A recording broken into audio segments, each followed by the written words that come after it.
Welcome back to the channel. Whether you're a long-time viewer or stepping into this space for the very first time, we are honored to have you here. This is more than a channel, it's a meeting ground for those searching not just for answers, but for the right questions. If you haven't yet, please subscribe, click like, and share your reflections in the comments. Today, we explore one of the most foundational yet misunderstood teachings in Buddhism and in life itself, the nature of good and evil. Everyone believes they understand it. Good people are kind, bad people harm others. But what if that distinction is not always so simple? What if good and evil aren't fixed titles, but dynamic forces shaped by your every thought, word, and action? What if the path to happiness or suffering begins not with fate or luck, but with a single moment of intention? Today, we dive deep into 10 core behaviors described in the Buddhist teachings, often referred to as the 10 wholesome and 10 unwholesome actions. These aren't just moral guidelines. They are cosmic keys, factors that quietly carve out the shape of your life, your relationships, your opportunities, your inner peace.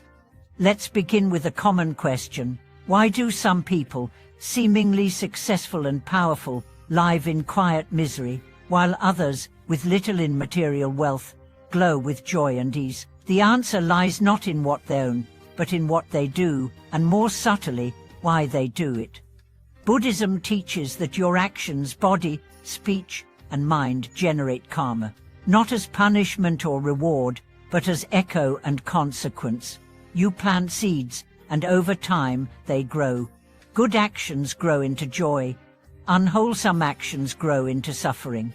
Take the first set of behaviors, bodily actions. The first is abstaining from killing. Not just refraining from violence, but cultivating respect for life. Every act of compassion toward an animal, every choice to protect rather than destroy, builds a field of peace around you. It's no accident that people who live non-violent lives often radiate serenity. They are not haunted, they are not hunted. They rest easy in a world that feels safe because they've chosen not to harm it. Then there's stealing, not just theft of objects, but stealing time, energy, truth. When you take what isn't freely given, you create disturbance. You fracture trust. The result, even when surrounded by wealth, you feel restless, insecure, always afraid of loss. But when you live honestly, even with little, you feel abundant. The third is sexual misconduct, not about control or shame, but about integrity. It's about honoring others' bodies, commitments, boundaries. When you manipulate affection, abuse power, or treat intimacy lightly, you invite chaos into your emotional life. But when you act from respect and care, your relationships become sanctuaries. And now, we move to speech. The first is avoiding false speech, lies, deceptions, manipulations. Every lie you tell splits you. It forces you to remember, to hide, to perform. But truth liberates us. Even when it's hard, it clears the air. You sleep better. You look people in the eye. Next, divisive speech. Gossip, backbiting. Creating conflict through words. When you tear people apart, you invite that energy into your own circle. Relationships become unstable. Trust evaporates. But when you speak to unite, to soothe, to clarify, you become a pillar in your community. Then harsh speech, verbal cruelty, insults, rage. Words wound, sometimes more deeply than fists. A single sentence can scar for years, but gentle speech heals, it reassures, it rebuilds. When you speak with kindness, others feel safe around you. That's power. The fourth is idle chatter, endless talking without purpose, distraction disguised as communication. In a noisy world, silence is rare and sacred. When you learn to speak mindfully, every word becomes valuable. People listen, you listen. And then, the mind. The first mental unwholesomeness is covetousness, envy, greed, endless wanting. It's the belief that happiness lives in what others have, but chasing shadows never leads to peace. When you rejoice in others' good fortune, you open the gate for your own. Second is ill will, wishing harm, holding grudges, feeding resentment. These emotions eat you alive. They burn your joy. But forgiveness is not weakness, it's release. When you wish others well, you become lighter. Third is wrong view, denying cause and effect, rejecting moral law. Believing life is random or meaningless often leads to reckless choices. But when you understand that every action has a ripple, you become conscious, you choose better, you live wiser. Let's bring this down to earth with stories. There was a businessman who built his empire through manipulation and deceit.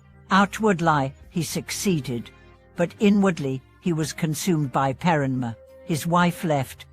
His children avoided him. One day, after a serious health scare, he visited a monastery. He told the monk, "I have everything, and I have nothing." The monk replied, "Then start over, not with your wealth, but with your actions."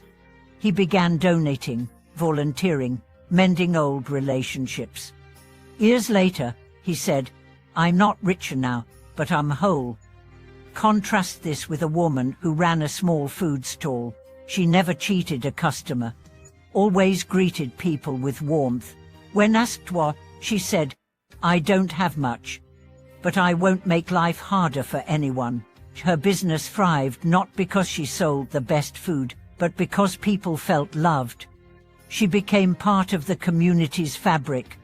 One lived in fear of being taken down. The other rose by lifting others up. You see, good and evil are not cosmic scorecards.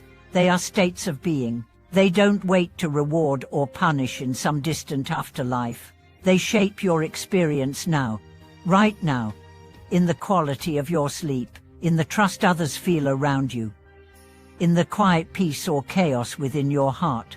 And the best part, you don't need to be perfect. You just need to begin. You don't need to transform overnight.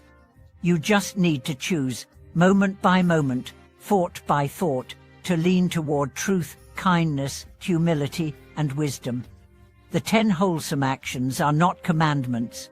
They are signposts, maps to a life of clarity, compassion, and contentment. So take stock. How do you speak? How do you think? How do you act when no one is watching? What seeds are you planting? Your destiny is not written in the stars. It's written in your actions. Every day, every moment. Thank you for watching this video. If any part of this reflection spoke to your heart, let us know in the comments. What have you learned about your own habits? What changes are you ready to make? Subscribe, like, and join us as we continue to explore the ancient teachings that guide us to a better life inside and out.